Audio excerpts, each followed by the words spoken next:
Welcome to Health Oddity, the show that strips away the jargon and hype surrounding all things health and fitness to help you live a long, strong and energetic life. Lining up at the bar this week, here's Peter Lant, Paul Bassett and James St. Pierre.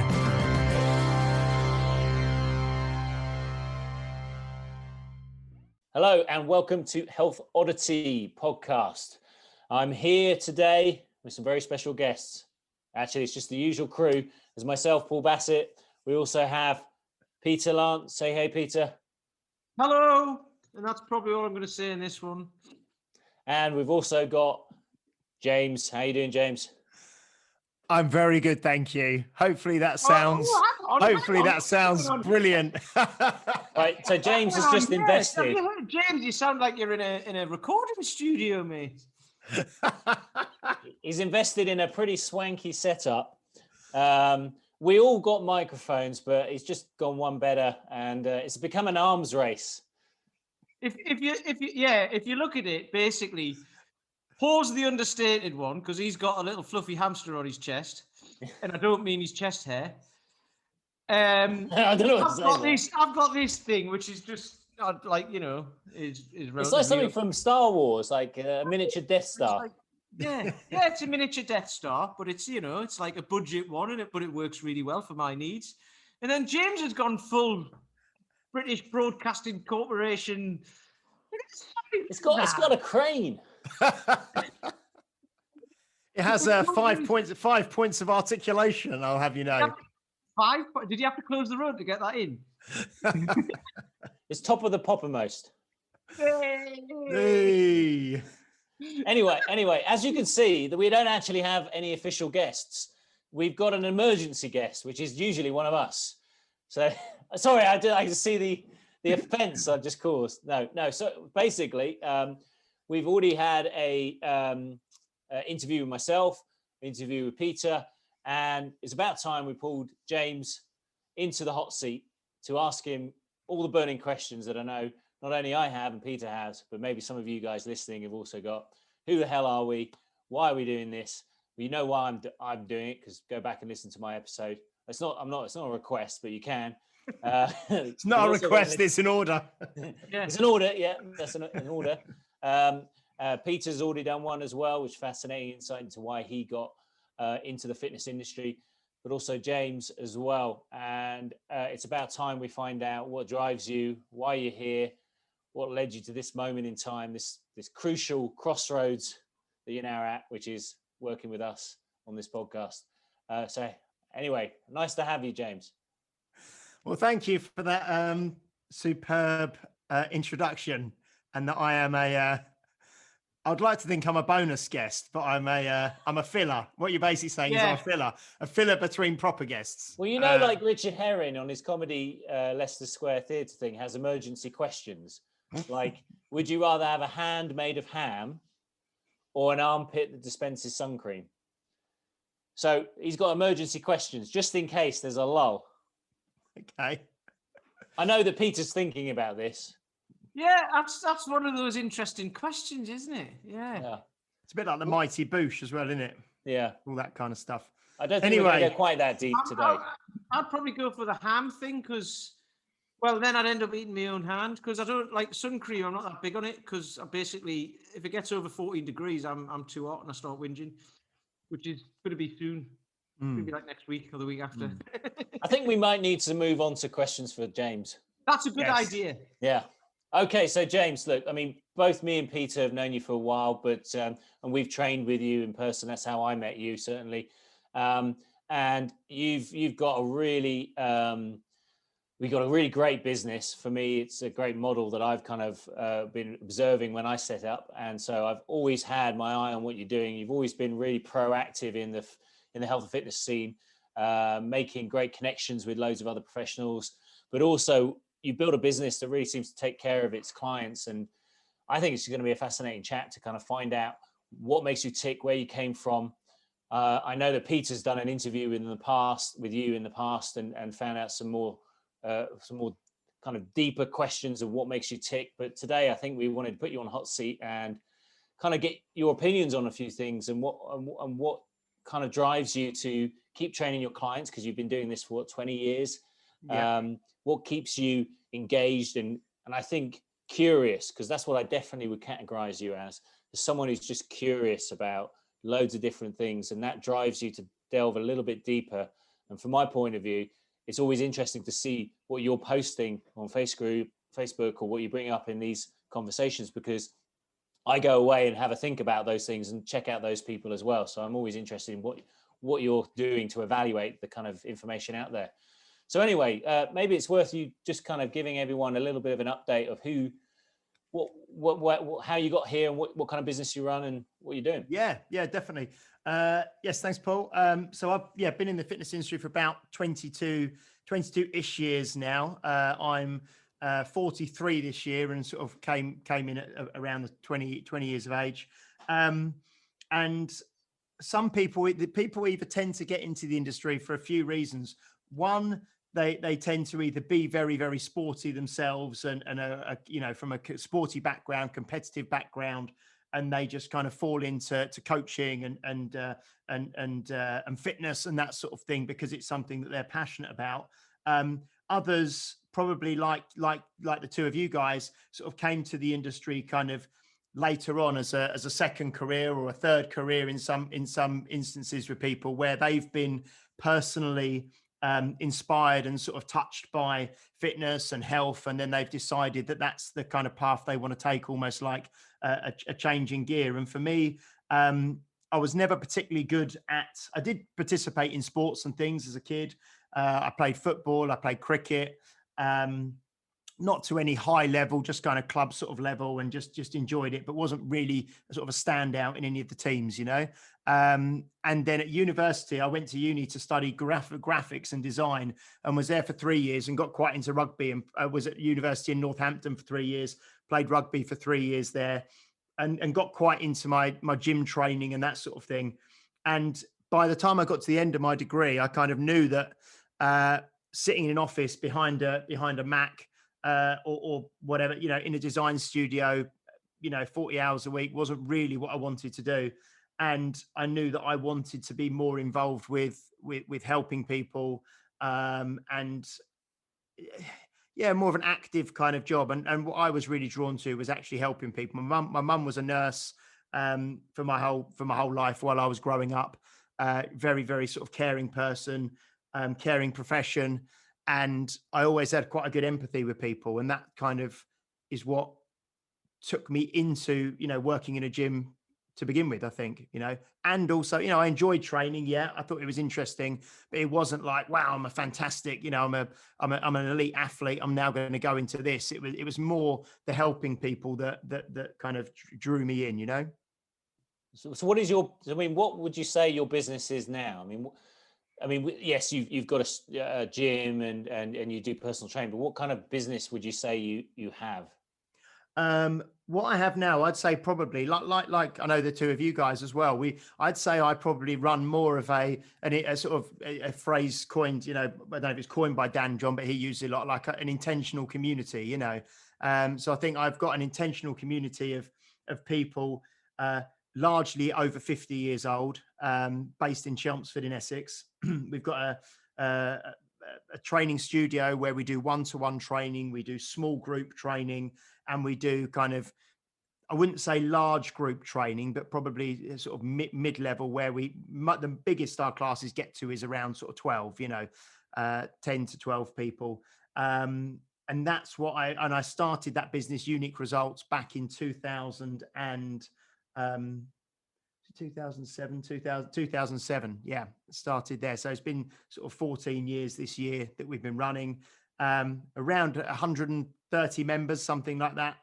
And just we really just focus on community and interaction and creating friendships and creating positive habits and going on walking weekends together and skiing holidays together and outdoor activities and it's just helping people live an active life outside and making friends and making it fun. That's kind of what we do for people over 50.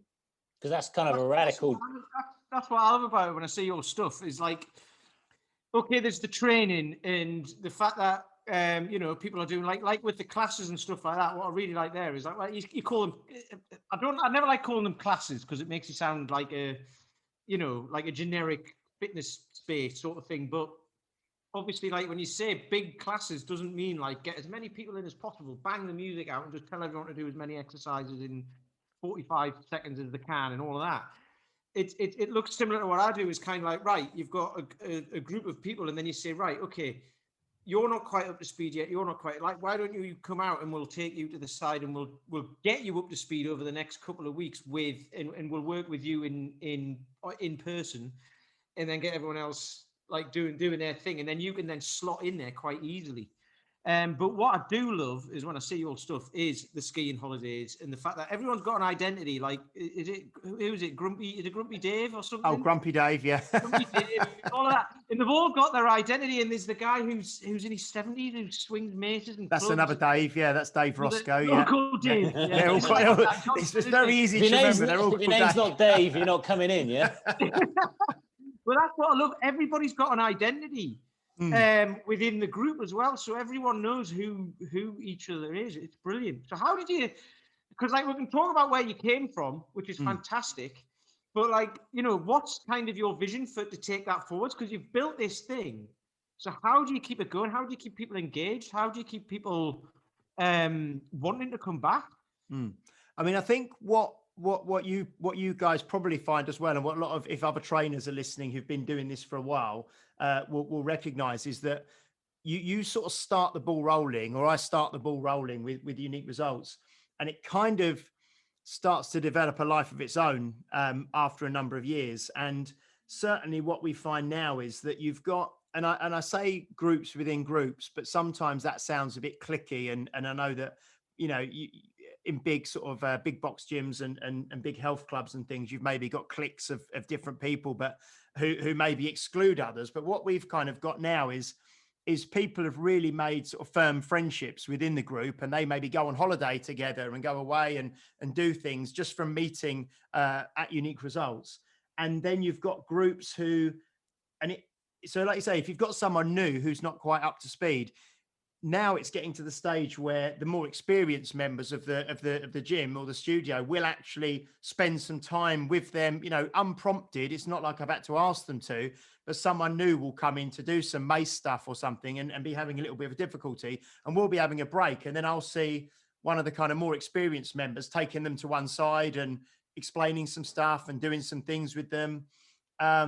We've got three ladies who train with us, Alex, Emma and Lauren, who are doing the Strong First SFG1 this October.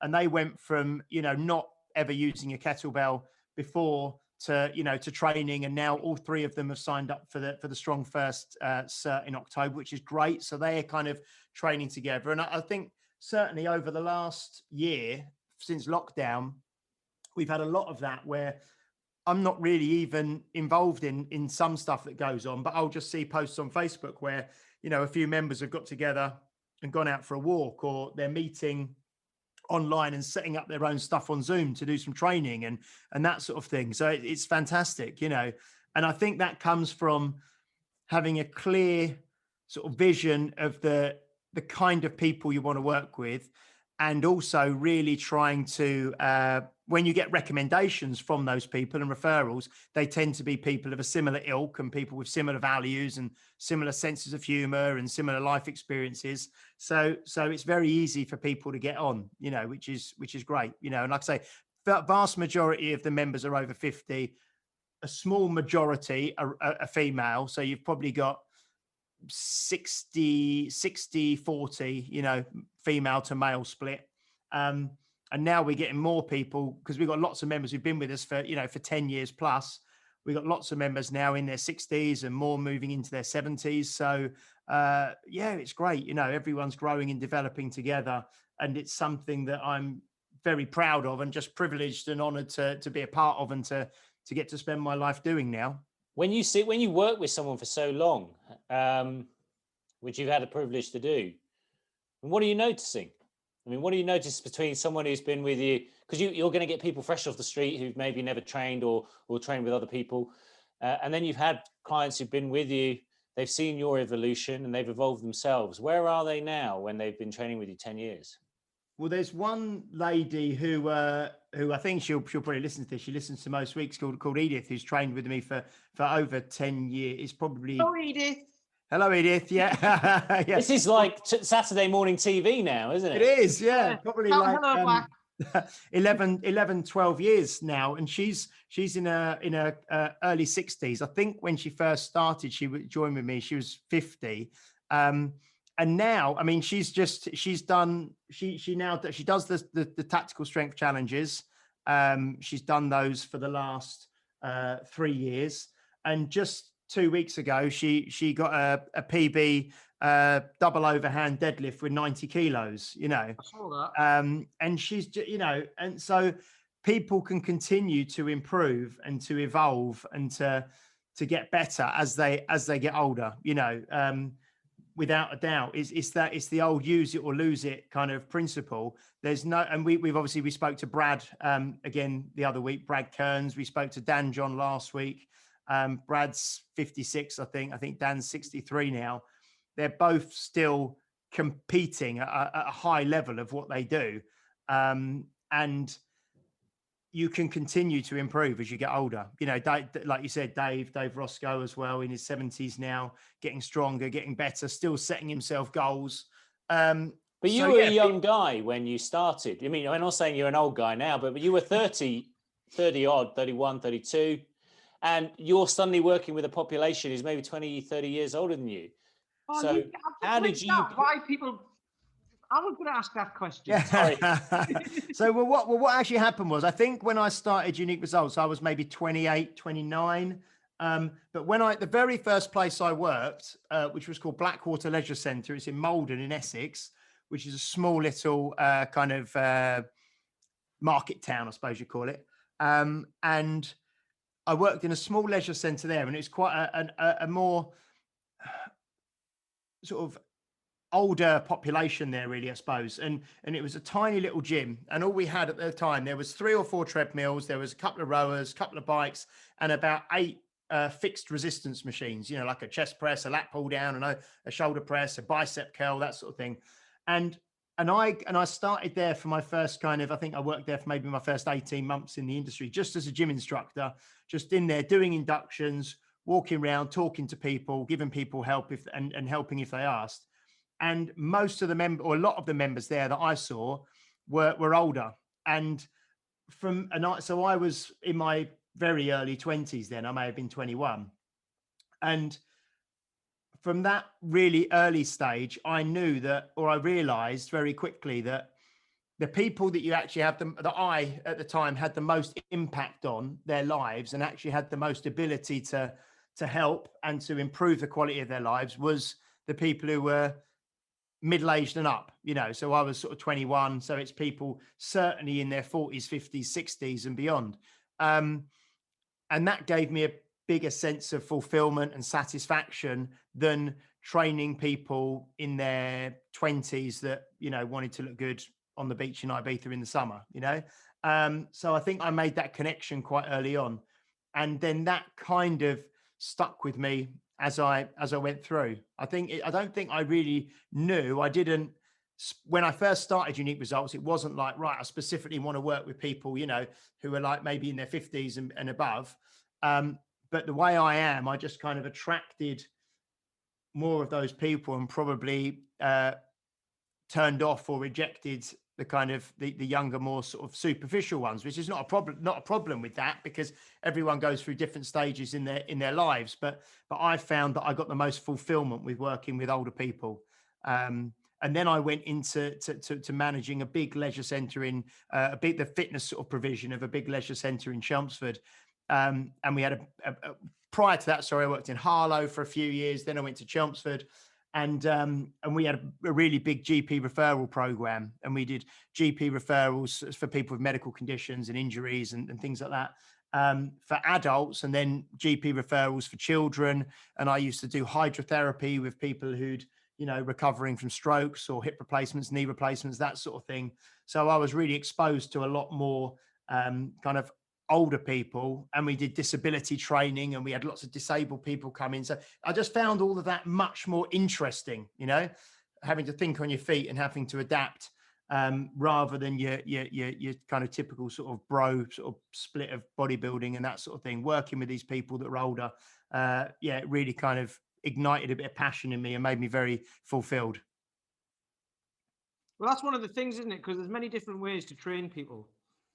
And when you're younger, you know, like we spoke about this when we had that chat when I was doing that previous podcast, and it was like, you know, we're speaking about bodybuilding grannies, because not saying that everybody training are granddads and grannies, you know what I mean, but the older population. But when you're in your 20s or even early 30s, that's kind of like what you know, isn't it? You're like, oh, you do these splits and you train arms this day and legs that day. But it's not about that. Like you say, people don't want to be on the beach looking like with a six pack and that. They just want to, you know, train for health, basically. I think that's what people get to. So for our listeners, right? I mean, like, who are probably in that sort of situation, that stage in life of like, right, how do I train for health? How do I train for longevity? You know, it's how, like, what would you say about how to find a community like yours? And I'm not saying don't go and join a big, you know, global gym and all that, because you can still get, you know, you can get decent training in there and all of that. However, if you join a community of people with the same values, who all want like similar things, but can still go about it in very different ways, how do you go about, you know, how do you go about looking at that? How do you go about finding that, do you think? Well, what I'll do first of all, just to touch on a point that you said, which was the different ways of training, and this is just for anyone who's been around, you know, the fitness industry for, you know, the last sort of two or three decades, or people who've maybe trained in gyms over the years. When I first trained, and we had this conversation previously a long time ago, but when I first qualified as a gym instructor, back in sort of, you know, around sort of 2000, I suppose it would be, everything was based upon bodybuilding type training or muscle groups. So you're always, and I don't know, I haven't done this kind of course for so long, but they may still do it for the standard sort of level 3s and things like that. But it was almost like you looked at the body and you looked at all of the muscle groups in the body, and you thought, well, okay, over the course of a workout or two workouts, you've got to work all of those muscle groups. So it was kind of like, okay, well, you've done a bicep exercise, you've got to do a tricep exercise, or you've worked your quads, you've now got to work your hamstrings, or you've worked your chest, you've done a press, you've now got to work your back and do a row. And it was very much like you were breaking the body down. And it's one of Dan John's phrases, isn't it? The body is one piece, you know? So it was all based upon exercises and working the body in as many different ways as you could, but making sure you hit all those individual muscles. And then I suppose if I look at my kind of career, I've probably gone through 2 or 3 stages, but around a decade ago, I kind of got more into looking at training movements rather than training muscles. So, and then that's where, you know, you look at things like a push, a pull, a hinge, a squat, a carry, and you're not really thinking about, well, what exact muscles am I using? You're thinking about, I'm doing this pattern of movement and working this movement. So that's the first thing. There was a massive change for me, probably 10 or 12 years ago. What stimulated that change? What was it that flipped? I think it's education and meeting people. And like you say, being always inquisitive and curious. And I wasn't really, there was obviously, again, this is probably 15 years ago now, there was a kind of, when the first time sort of functional training became a buzzword in the industry, you know, and then that kind of was probably around 15 years ago. But I think it's around the time that I kind of came into contact with people like Dan John, like Mike Boyle as well, like Perry Nicholson, and people who were very much talking a different language, you know, and they were simplifying things rather than making it more complicated. And they were like looking at movements rather than muscles. And as well, I mean, Paul Check, I saw Paul Check back in, I must have seen Paul Check 18 years ago, something like that at an event, and saw him do a couple of seminar kind of workshop things. So yeah, so it's through education, I think. And then it just made more sense as well, especially with the people that I was dealing with, and it simplified everything. And it was just much more benefit to the kind of people that I was training. So that's sort of, first of all, just to go back to that multiple ways of training. I think you probably, and we spoke last week, I think, where we said, oh, everyone's moved away from doing the kind of the splits and that sort of thing. But I think that's also just because of the world that we're in now and the people that we mix with. It seems that kind of doing conventional strength training or bodybuilding training, which is nothing wrong with if that's what you want to do, but that is still very much a big part of the industry. But it's just the people that we're kind of involved with don't do that so much. But going back to the question you asked, which was about finding a community. Oh, well, it was now. Yeah, I forgot it was. I think there's going to be people in every town doing stuff like I'm doing, or you guys are doing. You know, we've got networks ourselves of lots of people all over the country and all over the world who are doing similar stuff to what we're doing. So I think the thing is just for people to start. First thing is ask. If you've got any friends or anyone who's doing this sort of thing, taking part as a participant, ask them, get some recommendations from friends. And then it's just looking at not just automatically just going down to, your local big leisure centre or the local big Virgin Active or David Lloyd's or whatever it is, because those places do serve a purpose, like you said. And I think they're very, very good at helping keep fit people fit. If you know what you're doing and you're into sport and you're into fitness, go into a big place where you're effectively just paying to use their equipment, but you're self-motivated, you know what you're doing. Those places are great. If you're someone who is in your 40s, your 50s, your 60s, you're not sure about what you need to do, you've maybe got a few health concerns, you're probably better off trying to find something a little bit more specialist and a little bit more boutique, if you like, or something where there's fewer people there and where you can get better attention. And you probably will, pay a little bit more for that service, but it's going to be far better to pay a bit more for a service that you really get good value out of and that it really helps improve your quality of life, rather than pay, your 15, your 20, your 30 pounds a month just to go somewhere where you're one of 4,000 people who remember, and, you go in and no one ever talks to you. And that's just my view. If you want more specialist help, you need to go to a smaller, more specialist place. It's funny because what you just said there is it's reminding me of a conversation I've had today, actually, but you can go to a place where you don't speak to anybody, you just turn up and do your thing, right? So I've got a few questions for you out of this. But what I find and what you might find is, one question is, what do people actually come to you for? And that's what they want. That's what they say they want, which doesn't necessarily mean that's what they're going to get. But that's what they say they want and they think they want, and they've possibly been told they want.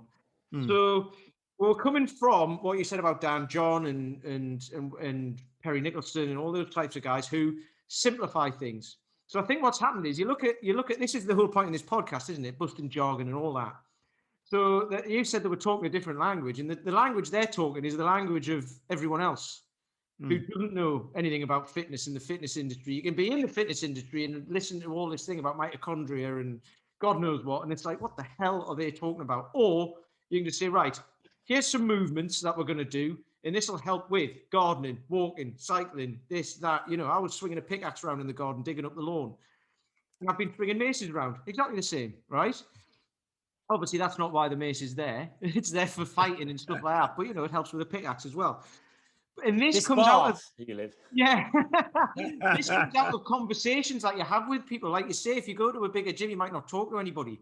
But the conversations that your clients have with each other and with you over a time, so over the period of 6 months, they might have come to you for one thing, but they end up realizing that they need something else. After having a conversation with you, who knows exactly how to get the thing that they want, but you've got to get them to want that thing as well, right? Which is another thing that comes from a post I saw Gemma Wesson put up about being an influencer that you commented on. And she was like, I'm not an influencer. It's like, you are, You're just not doing it for fame and money. You're doing it to help people get what they want without realizing it. So this is the question out of that is, well, no, because it's all about making things easier for people and getting. Yeah, no, yeah. Like I say, you kind of you might pay a little bit extra for that, but then at least you get you know you're getting taken in the right direction. So what do people actually what do you think people come to you for in their 50s? What do they say they want? Because this is so again for the listeners who are listening who don't know what they want, or they think they want something but they're not sure and they might need something else. What do people generally come to you for, and then what do they end up getting? And is it the same thing or is it different in like, you know, in general? I think now, because we're kind of, again, we're not massively well known still in the area that we're based in Chelmsford, but people who come to us are generally either referred or have been watching us for a while, and they know what it's similar to what Phil McDougall said when we have Phil McDougall on. You know, people come to him, they know what they're coming for when they go to him, as opposed to going to someone else. So we'll get emails from people, and I've had a few in the last couple of weeks, you know, who want to get started when we reopen. And they'll say things like, well, one of them, for example, a lady last week messaged, and she's got a respiratory condition where she goes to Papworth Hospital and things like this, and she has some medical concerns, and she wants to come and build up her health and fitness for medical reasons, and for ultimately so she can lead a better life, you know, and have more energy and be more active with her life. And she was referred by another member who has a similar kind of condition. So she comes and she says, "This is what I want to do." Other people come in and they just, it's like Dan said last week, or in the previous episode, you know, they just know that what they are at the moment, or how they're showing up every day, is not how they feel. They want to feel better. So we did a big question with a load of our members a few years ago to actually find out this. You know, we sat down with a group of members one at a time and had a coffee with them and went through loads of questions, digging into, you know, what they want. And we came up with like a three kind of stage slogan, if you like, which is feel healthy, look healthy, and be healthy.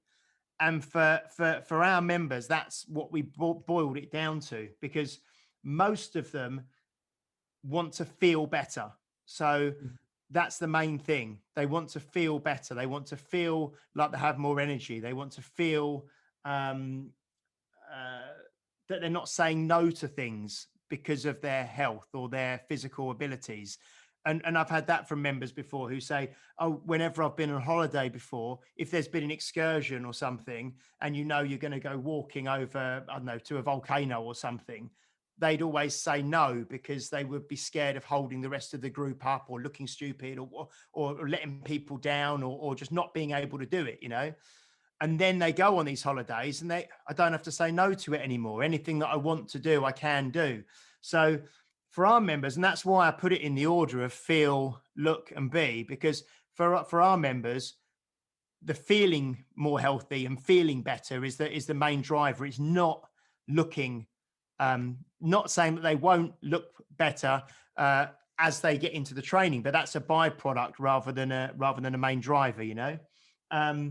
So to feel healthy, to look healthy, and then to be healthy, you know, they're the main things that people come to us for. And also to do it in a community of like-minded, friendly people that's fun, that they're not going to feel out of place, that they're not going to feel, not going to be laughed at, they're not going to be looked down on, they're not going to be, treated in a condescending sort of patronizing way. I mean, the people that we have train hard. They come, like I said, with Edith, she's doing like deadlifts, you know, serious deadlifts. And it was only after she'd done this 90 kilos, the next week I saw her and said, you do realize you did that double overhand as well. And if people don't deadlift, they won't understand really what we're talking about. But the way she gripped the bar to double overhand 90 kilos in her 60s is, you know, and not mixed grip was, and she just did it, you know. It's just harder, isn't it, basically? Yeah, basically it's much harder on your grip, and she did it as an afterthought. So people train seriously, they train hard, but we're not there just sort of thrashing people. It's they're training in a sensible, sustainable, consistent, progressive manner, which is trying to make them more healthy first of all, and move better, and all the rest of it. I think you've hit No, two. I suppose the second bit of that question is, sorry, Paul, just about Edith, because Edith's great, by the way. I saw it, and what I love about it and about your place and stuff like that is you see it looks like just random people wander up to a bar and just go, I'm just going to pick that up and pick it up. And you're like, no, you can't do that.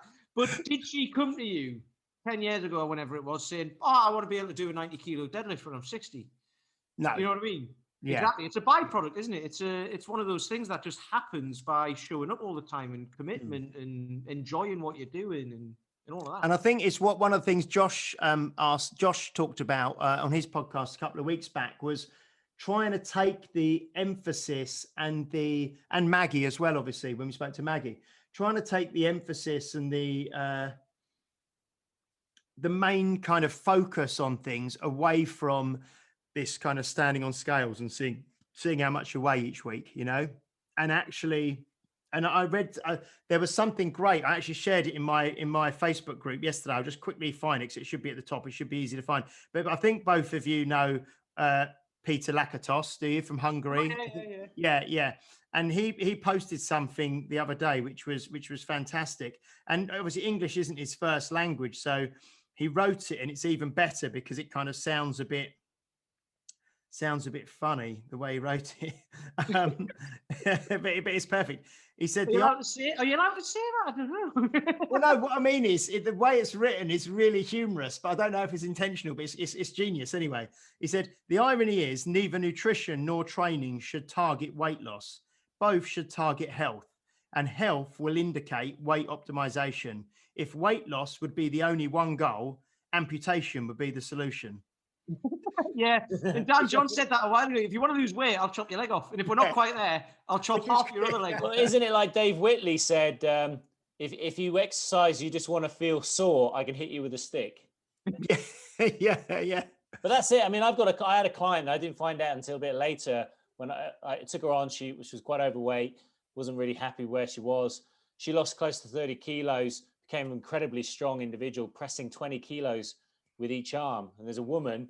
That's pretty hard to do, I mean, it's not to say it's hard, but I mean, it's not common. It's not common, but actually, when I spoke to them, one of the things that she drove her to make this change was she couldn't fit into a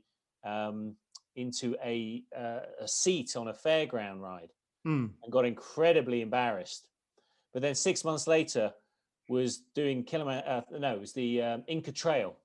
The Inca Trail, and she did it without any problems, feeling great, kept up, and then just like her inner potential just suddenly was released.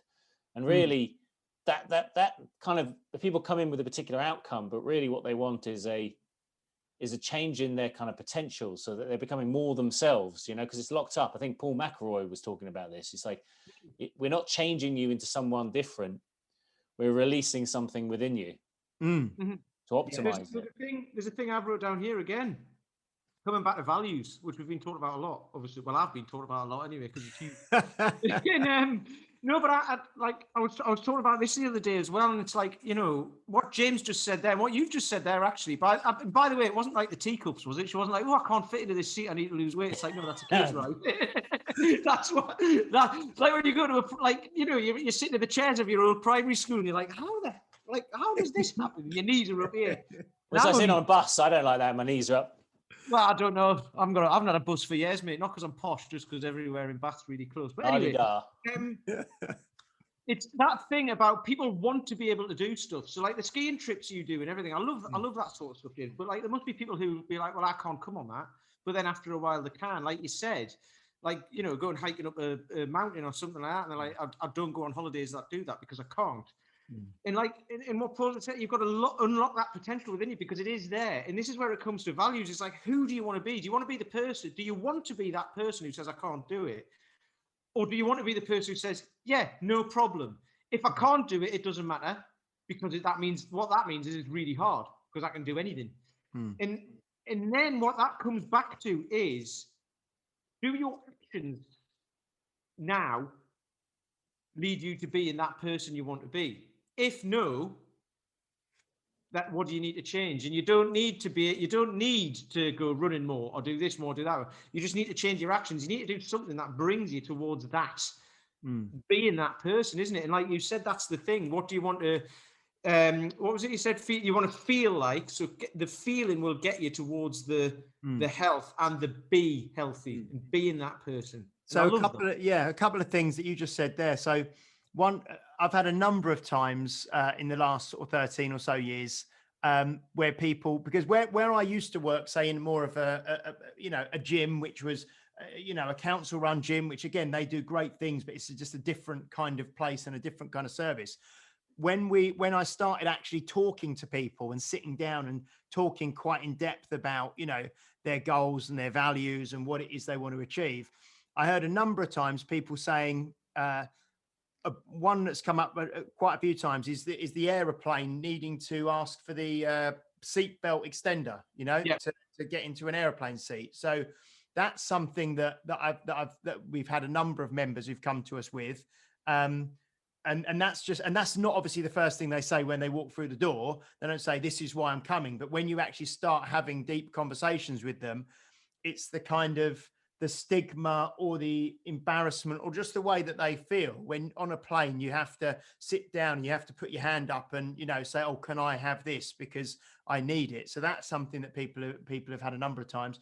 And on the skiing thing, there was one lady who joined us called Sian, and she hadn't been skiing for, I think it was quite a long time. It was at least 15 years. And when she joined, one of the things she wanted to do was to get back to going skiing again. And then, so it was fantastic. I think it was the last time we went. So it actually feels like a long time. It was actually February last year, 2020, because we went away just before kind of the whole kind of COVID thing kicked off. She came on the ski trip with her husband and had an amazing time. And she had lost a load of weight and got stronger and got more mobile, and she was brilliant skiing again. So that was great for her to do that, which was really good. And that's the other thing that I like about what we do is when we do these walking weekends and ski trips and things, members they can bring their husbands or their wives or their partners along. And then they become, so we've got a guy called Kelvin, who's not a member of the gym, but he's the husband of a member, and he classes himself as a social member. So he comes out to the Christmas do's and the summer socials and the walking weekends, and he's great fun. And there's another term for that. That's hanger on. You've got to charge him, James. You need to be more cutthroat. What happens now? Everyone's got their identity, so you can be a Kelvin, the hanger on. That's what he can become known as. He's a social member. But again, it's great because people, I love it. It's just that kind of thing, that community where their partners come along and get involved, even if they're not a member of the gym. It's great. That's just. I think we have a lot of guests. There's loads of really interesting people in the fitness industry, and I suppose part of this podcast is to siphon through some of the best voices out there. But when I hear you talk, I don't really hear you talk about yourself. When you're talking and articulating about your philosophy, you do it in terms of other people and achievements. So, I mean, what do you see your place? Because a lot of people come in with the I, I did this is my perspective, this is how I do things. But really what you all seem to be doing is saying, this is what this person achieved. Look how they ran with this. Look how they did this. They took themselves from here to there. Why is that, do you think, you speak in those terms?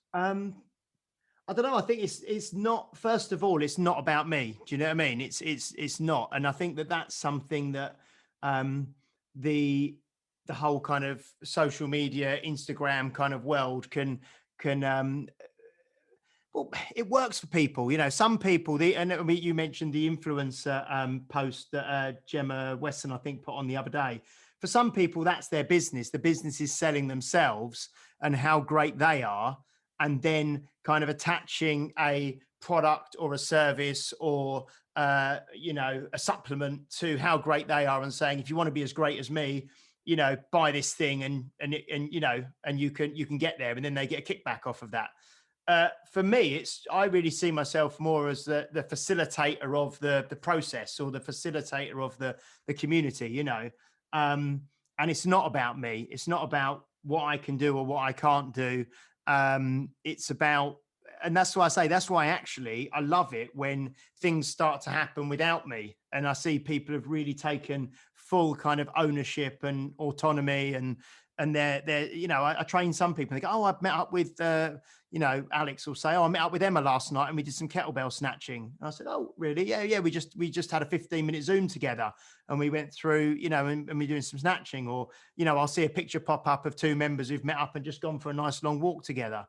And that kind of is the best thing, because with the best will in the world, one person can't control everything and can't do everything. So you need, I mean, I have got a team behind me as well. I've got, you know, Nikki, Mark, I've got Russ, I've got Steph, who are all working with me as well, and making it all work. But that's the biggest thing. It's not about me. It's not about what I can do. It's about what I can help other people do. And that's just been my philosophy the whole way through. Really. That's why it's not, you know, James St. Pierre Fitness. You know what I mean? It's different. You know, it's there would be nothing wrong with that, by the way. No, there's not anything wrong with that. But that was I from the start. And some people, you know, and you've got Mark Fisher Fitness, and you've got Peter Lant training philosophy, and you've got, you know, it's just I had a separation at the start. Do you know what I mean? Before I even started, that I was kind of creating something separate to me. And that's, you know, and I love the fact that we're doing Health Oddity podcast now, and it's not James St. Pierre podcast or Paul Bassett podcast or Peter Lamp podcast. It might be with that new microphone.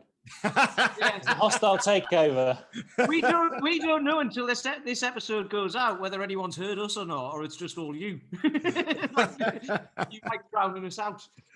Yeah, but that's the thing. It's like I say, there's nothing wrong with anything. Anything anyone wants to do, they do. You know, like I say, there's nothing wrong with your cheap budget sort of gyms, because if people know what, I mean, you go and train, Pete, don't you? And do your kind of, well, when you can, you know, and do your deadlifts and your overhead presses and your squats in a kind of gym that you just go and pay to use.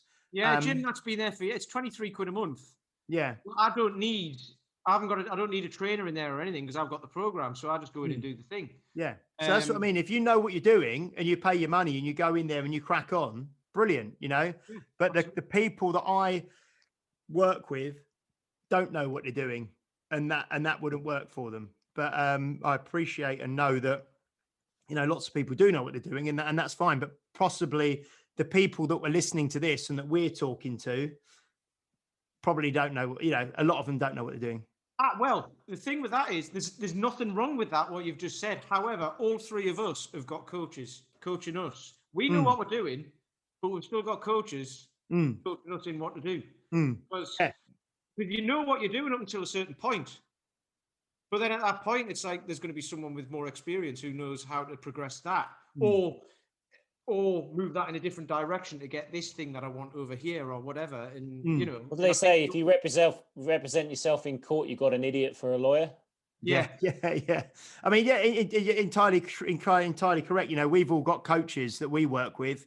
You know, I work with coaches on a number of things. You know, I have a, you know, physical sort of training. You know, marketing, kind of life stuff. You know, I've got my accountant is great. He's someone I can phone and talk to about financial stuff. You know, you have to have experts that you surround yourself in every area that you can go to when you have questions. Because if you try and do it all yourself, you're gonna fall flat on your face, aren't you? So that's true. I mean, but what I mean is, if some people are content and happy, you know, going along and doing their own thing, whether that's successful, whether that's the most effective way of doing things is up for question. But if they're happy, and you know, there's nothing wrong with that, you know.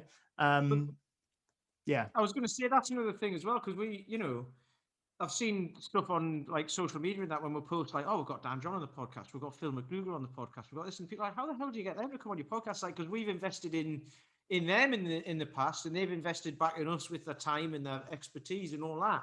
So it's a two-way street, and this is what's really good about it. You invest your time into somebody, and they'll give back if that's the way they are, they'll just give back and give back and give back. And it's if you can create a community of that, like you said, people bringing it all the way back to people in your gym who started out not knowing what they're doing, and then they're coaching people 10 years later. What do you, James? I mean, one of the things it's quite easy to be seen as a trainer, particularly in the discipline that we work within, we're seen as fairly like we've got it all set, we've all got it all done. We don't struggle with these things. We don't struggle with our health. I mean, is there something that you've struggled with historically, or is there something that's a particular focus for you now? Do you see things in terms of struggles, or do you see them in different ways?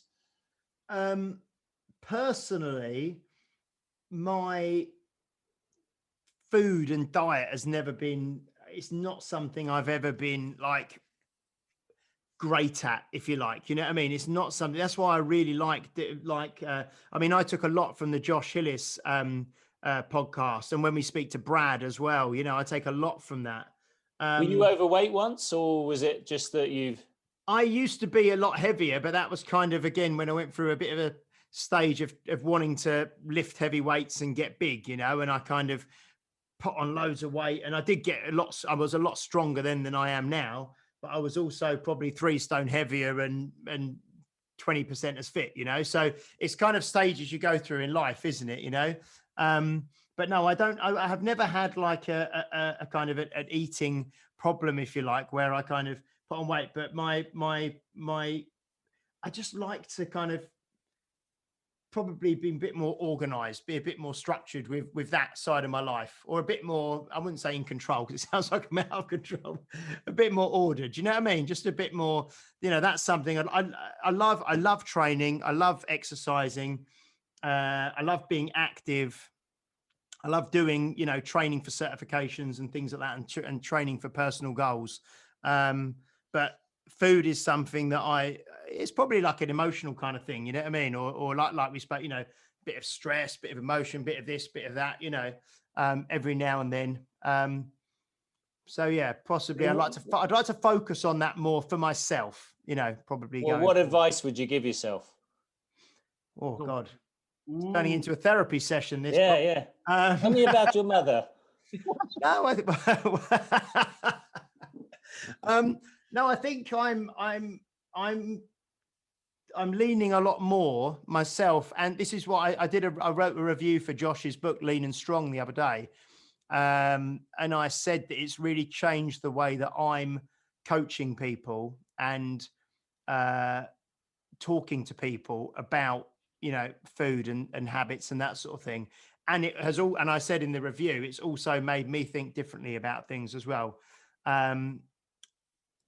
It's a long conversation to get into in terms of the depth of rules versus guidelines. And we want, I think a lot of people want a rule to stick to, and it's kind of just being more fluid. And that's, so I'm just going through a bit of like lots of things, like I said, going through that change of thinking about training muscle groups, and everything's got to be balanced to movements. I think I'm possibly just going through a little bit of a change myself with regards to the way I think about lots of things, which is healthy, it's good. Yeah. So I think the first 10 years of my career was very much like my apprenticeship, and I was working for other people and other gyms and doing stuff like that. The next 10 years of the career was more the kind of, getting more serious and knowledgeable about coaching and really looking at the way I was working. And I think probably the next 10 years, so these first 2 years and the next 8, I'm going to be looking a lot more at, habits and the way actually like lifestyle and more kind of coaching stuff over and above strength training, I love that, because it's one of those things, I'm a newer trainer than you. I've been in this business like 7 years or something. So at the beginning, you learn one thing and you go, that's the way you do everything, isn't it? And everyone does this, I think. And then you learn another thing and you go, actually, no, that other way I was doing was, this is the way to do things. And then you learn another thing and go, no, those other two, this is the way to do it. And then after a while, you're like, actually, it's a bit of that and a bit of that and a bit of that. And you become, like you say, you become a bit more fluid. What I love is you've been doing this for 22 years.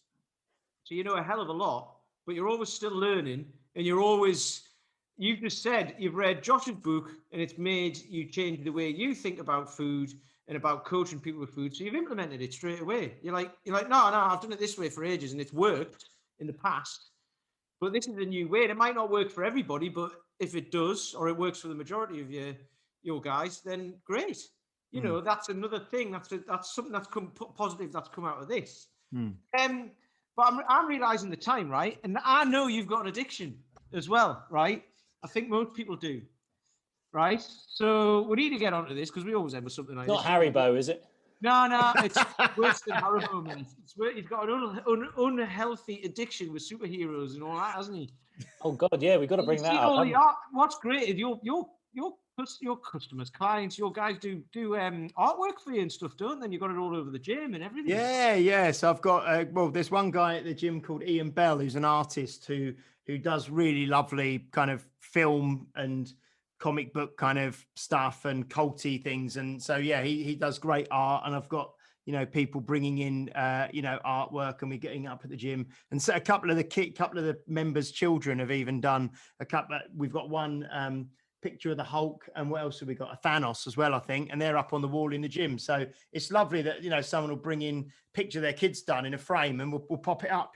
So it's just is that from your design days? Is that you get an interest in that because when you were wanting to do, was it graphic design? You said. Yeah, I did that a little bit. That's a geek, that's why.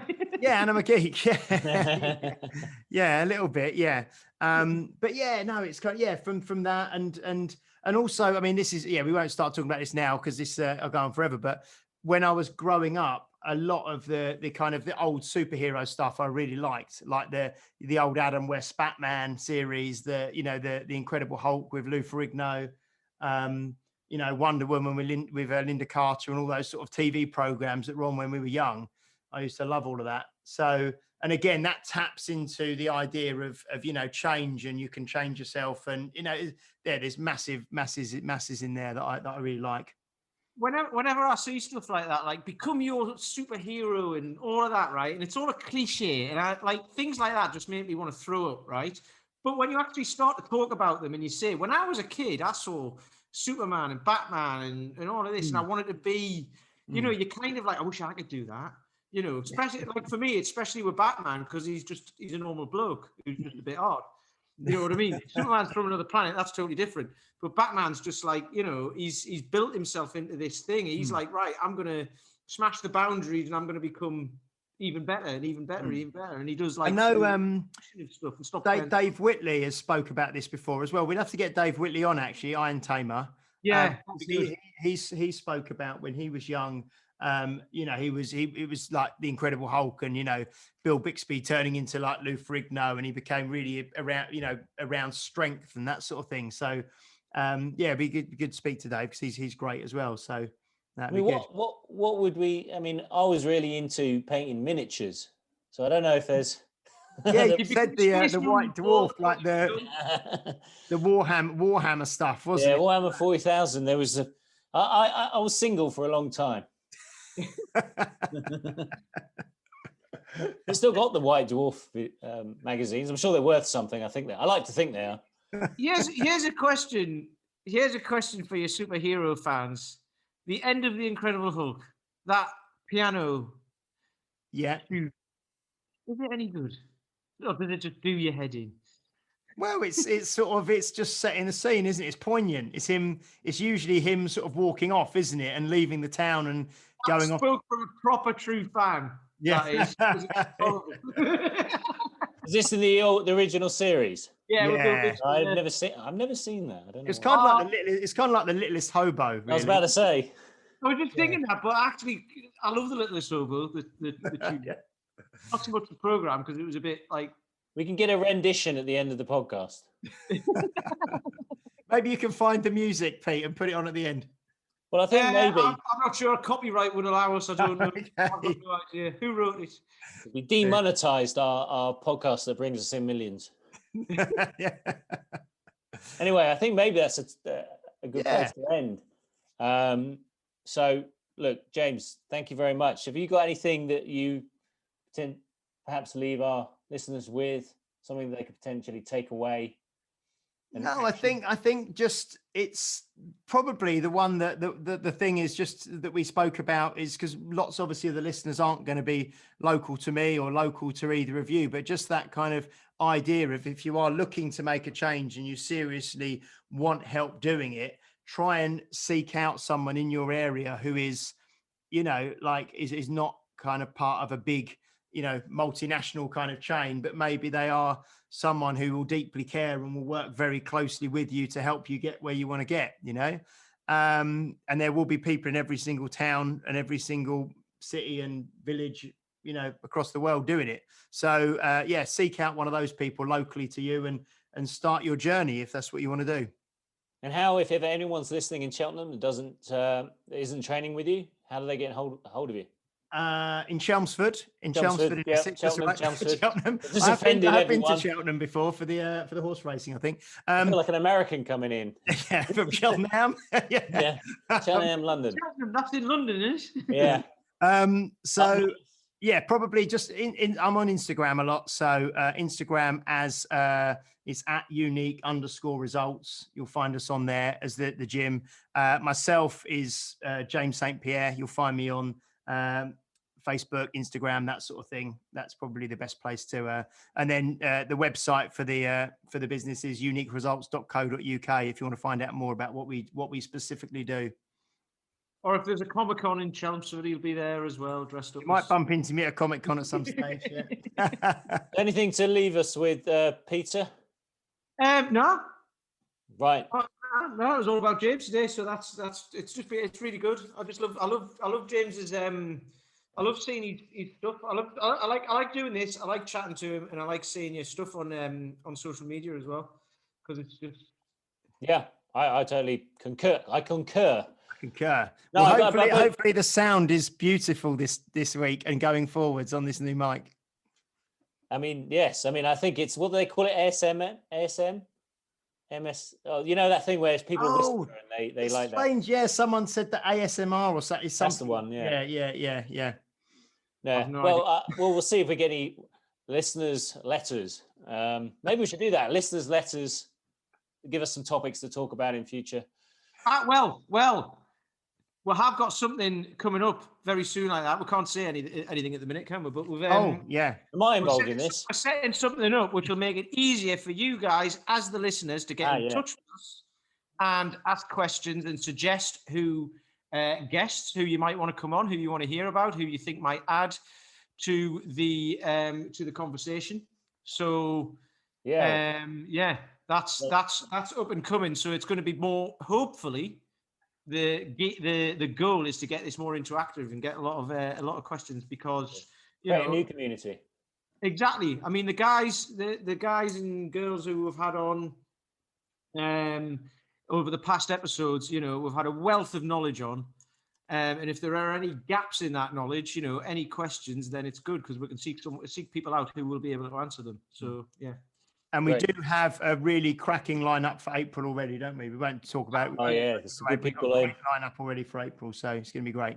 That reminds me, actually, for one of them, we're going to need to find an interpreter. What, for Finn?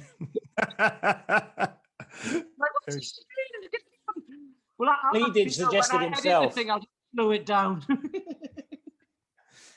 Okay. Anyway, well, so thanks for everyone for listening. I was going to say something and then I've forgotten. Subscribe, follow, leave a review. Wait a second. Can I just come on camera? Because my little dog, there he is, little Siddy. Say hello. Hello. Hello, Sid. It's like the worst ventriloquist act ever. Got the gear. Anyway. Yeah, sorry. So please like and subscribe the podcast. Go to the Facebook page. Get updates of new episodes as they come. They're generally out every Friday. Please do write a review if you really enjoy listening to this. Write it in Spotify or iTunes or whatever you listen to the podcast on. And please do keep listening. So thanks a lot, and we'll see you next week. You've been listening to Health Odyssey with Peter Lant, Paul Bassett, and James St. Pierre. To get your regular fix of hype-free health, you can subscribe and leave a review wherever you get your favorite podcasts. You can find out more on today's and other topics at healthodyssey.com or find us on Facebook or Instagram by searching for Health Odyssey.